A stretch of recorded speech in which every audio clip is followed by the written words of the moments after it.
Hi everyone and happy December. So this is what I've been working on to keep in the festive spirit.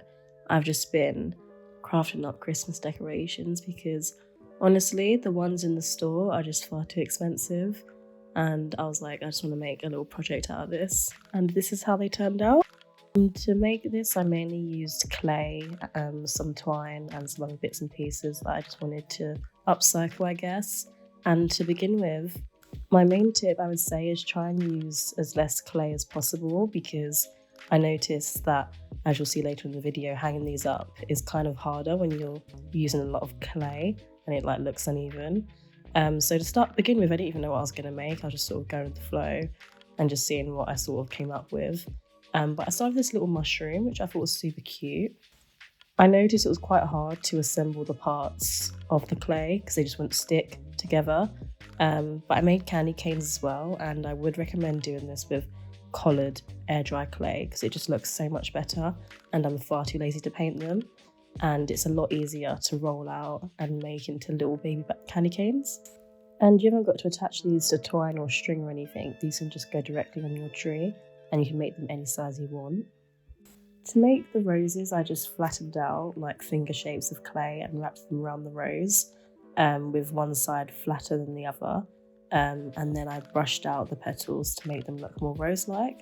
It's a lot easier than it looks. I then wanted to make like a little mini hot chocolate. The handle was so hard to assemble on this, but I worked it out later on. But this was cute, and I added like a little cream and would probably add some sprinkles in hindsight as well. I found these rubber duckies online, and I was like, oh my god, these are cute. I don't know what I'm going to do with them, but I want them. I used some acorns, some baby suit spirits I had, for those who watch Studio Ghibli, if you know, you know, and assembled them into decorations. And you'll see what I'm doing with this later, but I'm going to turn it into something.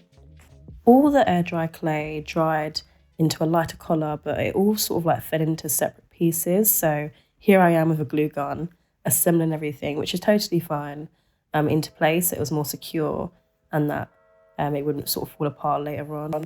I had some candy cane twine, and after I assembled all the pieces onto each other, I used this twine to sort of act as like the hook, the thing you'd use it to hook it onto the tree or the branch or whatever.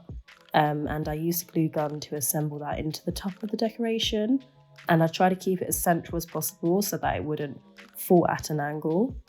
And this is what I was doing with the sticks I made earlier. I wanted to make like a little ladder and add some little ducks and sea spirits onto it. I had the sticks on either side, sort of alternating between the twine so that it looked, I don't know, sort of fell nicely. And then I just started attaching like the little ducks and the sea spirits to it. I also hooped around the tops of the ladder so that it can actually hook onto something. But yeah, I think this is really cute, Christmassy, weird, I don't know, but I loved it. And these suit spirits I bought online, they actually glow up in the dark, so I think that's even more cute because then they'll sort of light up when the lights are off. I got these little benches online as well when I got the suit spirits and the little duckies. But they're really cute to sort of turn into decorations and put around your plant pots and stuff. And here I'm just like showing you can add whatever you want, like the present ribbons, acorns, ribbon that you can get from craft stores. You can add them onto lollipop sticks to make them stand upright, but you don't have to stick with just clay and twine, like use whatever you like. I'm so happy with how these turned out. I wish I had the patience to paint them, but I just don't. If I was to do this again, I definitely would get so many more little bits to sort of upcycle and play with, because I feel like the possibilities are quite literally endless, and this kept me entertained for literally ever. And I'm like a die-hard Studio Ghibli fan as well, so anything with sea spirits or something that I find kind of cute, I can add to the decorations. I hope you enjoyed, and thanks for watching. Have a good Christmas.